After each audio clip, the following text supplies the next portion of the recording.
Welcome to Freshly Recapped. Today, I'm going to recap the movie, Nowhere, a movie about a pregnant mother running away from her totalitarian country, as she is forced to survive inside a container in the middle of the ocean with her newborn baby.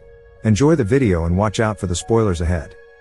The movie begins with a shot of Mia, with her husband Nico, running away from their country as they disembark from a van and are taken through a maze of ship containers inside a port, dodging the eyes of the soldiers.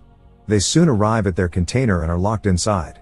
As they join with the other passengers inside their container, we come to know their country has been taken over by a totalitarian regime, who are hell-bent on enforcing austerity measures on the population, and after exterminating the older people, they are now going after pregnant women and their children to deal with the food shortages.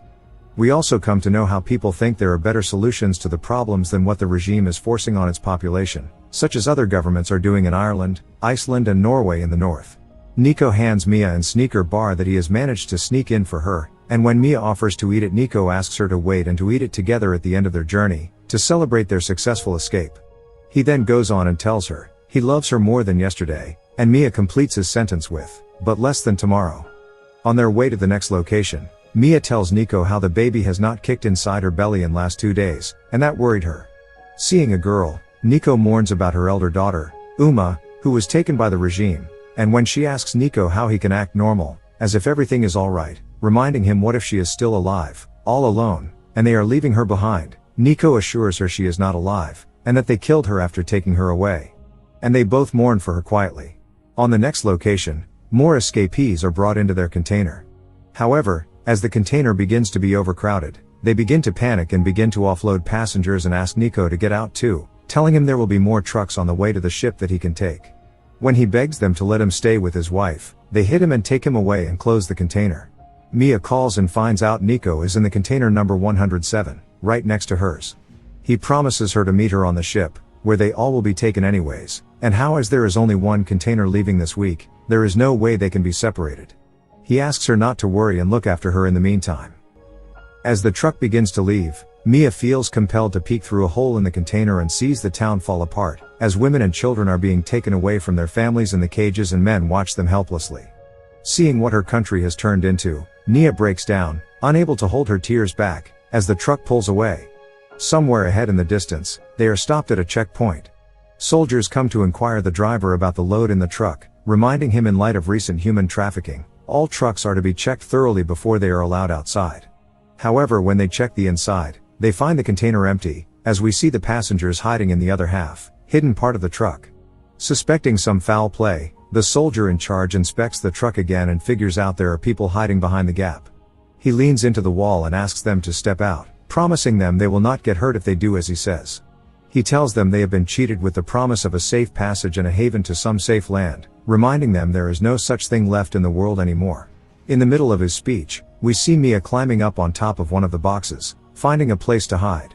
As they wait, one of the girls opens the door, revealing their hideout. But the soldier shoots her in the head and asks his posse to shoot all the passengers. As the guns start blasting away, piercing holes in the wall of the container, we see the blood everywhere, as the bodies pile up below and everyone is killed. However, Mia manages to hide away above all the chaos in her little safe space. Soldiers then take away all the dead bodies, locking Mia inside. Now all alone, she leaves a message for Nico on his mobile telling him what has just happened inside her container, and warning him they are going to kill him too, asking him to hide. Not soon thereafter, she is loaded on a ship and calls Nico, reaching his mailbox. She informs him she has arrived at the port and asks him to call back as soon as he can. As she waits for his call, she finds a bag and goes through some of the belongings, finding some water, a torch, a flip phone and a light stick. Sometime after, she is woken up with a loud bang and a thunder, and finds herself in the middle of a storm in the sea, as she is wildly tossed around in the container, shouting for help. After the storm settles, the next morning she finds her container knee-deep in the water. And when she looks outside, she sees nothing but water all around her, containers floating freely everywhere. Realizing she is stranded in the middle of the ocean, she tries to call Nico again, but finds her mobile screen broken from an impact earlier and unable to call. She tries the flip phone from the bag, but manages to block it after attempting the wrong passcodes a few times. Throwing the phone away, she checks if her baby is still alive in her belly, with any signs of kicking, but is disappointed. Seeing water seeping into the container through one of the slits in the container, she begins to look for something to fix the hole with. As she runs through the boxes she finds Tupperware, clothes, LED monitors, boxes of buttons, vodka, and also stumbles into a Swiss knife and some duct tapes. She fixes some of the slits with the duct tapes. As she flips through her photo album, remembering her daughter, she hears the voices of people outside, and looks outside through one of the hole, finding the container number 107, as it sinks into the ocean with people screaming desperately inside. In the middle of all the chaos, she begins to go into labor. Later, when she tries to call Nico, she still reaches his mailbox, asking her to call later. Then her water breaks, and when she asks the baby if it is still inside, to her disappointment, she kicks her, bringing tears to her eyes.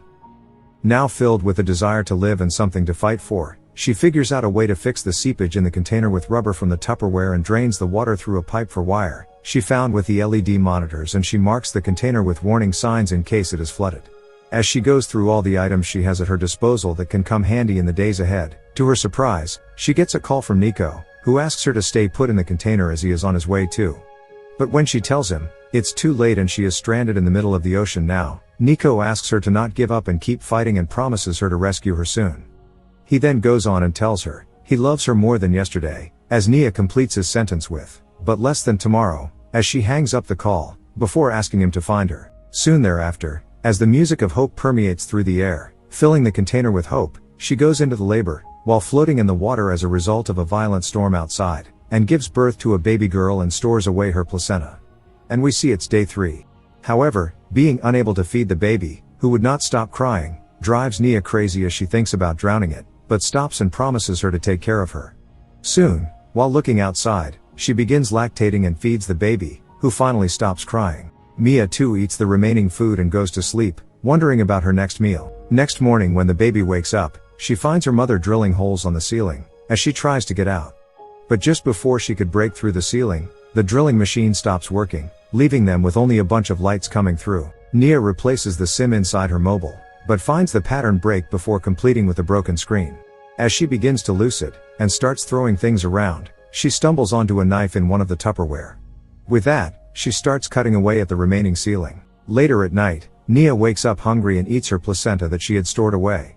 While eating it, she comes under attack by a whale and manages to shoo it away with loud banging on the wall. Now dying of thirst and hunger, Nia dreams about her daughter, Uma, who comes to her in her dreams and asks her why she let them take her away and not fight for her, as Nia apologizes for leaving her. As Nia wakes up, she finds herself being showered with the rains falling through the holes in the ceiling, as she begins collecting rainwater. She then goes on and pries the remaining ceiling open with the help of a cloth, as she pulls it down with all her strength, filling the inside with the sunlight. As she comes outside, emerging from the hole, with her baby, she finds herself floating in the middle of the ocean, with no sign of civilization anywhere in the distance. Later, while throwing away the baby's poop into the ocean, Nia sees a bunch of fishes, and tries to catch them, but fails, realizing it is harder than it looks. As she lies flat on the top, she sees an airplane passing through in the sky above, and waves to it, asking for help. She then runs down and grabs a piece of mirror, and runs back up, cutting herself with a long gash on her leg in the process, all to realize the airplane is too far away to see her.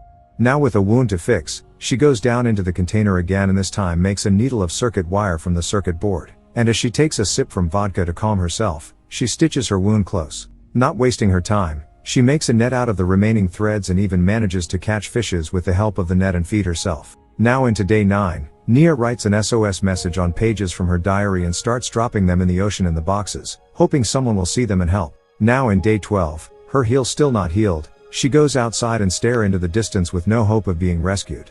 Later in the night, Nia talks to her baby, telling her about Uma, how she resembles her, and she would have been happy to meet her, as we come to know she is the one who allowed her to play outside, away from her home, when she was grabbed by soldiers and taken away. Later at night, the baby's health begins to deteriorate because of cold and Nia lights a fire and sings her to sleep.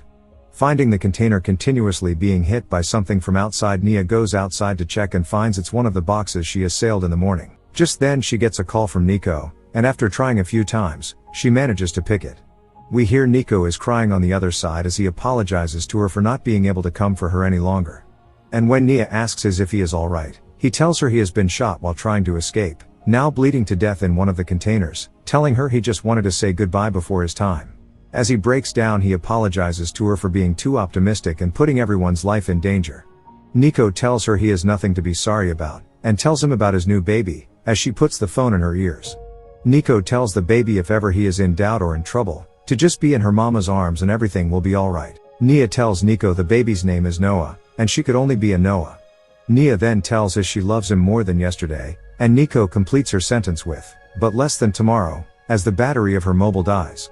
Soon the light goes out with a gust of wind and the darkness descends on them on top of the container. Later at night, Nia takes out the sneaker bar and looks into the distance, as the darkness is drowned out by the sun, and the night turns into the day. Now into day 26, we come to know they are forced to live on top of the container, as the water has crossed the danger limit inside. While fishing outside, Nia notices a seagull taking away her fishes, and looks for any sign of lands on the horizon. Later at night, as the fix gives way and the container begins to sink, Nia steps down to check and finds her sneaker bar floating in the water. She goes after it but gets stuck inside one of the containers. Now fighting for her life, we see the baby float away in her makeshift boat, but Nia is forced to cut loose her snare, freeing herself, as she emerges to the surface from below. A whale begins to encircle the baby, but she reaches it before she is taken away. And the whale leaves them alone. Now floating out in the open, the next morning, Nia apologizes to the baby as she tells her she did everything she could, but has failed in protecting her. In her last moments, she looks above and sees a seagull and starts dropping dead fishes, and soon a flock of seagulls surround them, and begin to mew. Some clicks to the north, we see a family of 3 fishing on their boat. And when they see the seagulls making sounds they decide to check it out. Arriving to the spot, they find something floating right under the seagulls, and when they pull it inside, they find a baby tucked in her bed. The woman notices a rope attached to the crib. Pulling it, she finds a woman emerge from the water. They pull her aboard the ship and give her a CPR. Nia wakes up and asks for her baby, as the fisherman calls the emergency helpline and informs them a woman is in need of help and asks them to send help urgently. Realizing she is safe and on her way to the island nearby, Nia breathes a sigh of relief, as the boat pulls away, with Nia and her baby on board. If you like this video, don't forget to subscribe to the channel and hit the notification bell for more of these videos in future. Thanks for watching.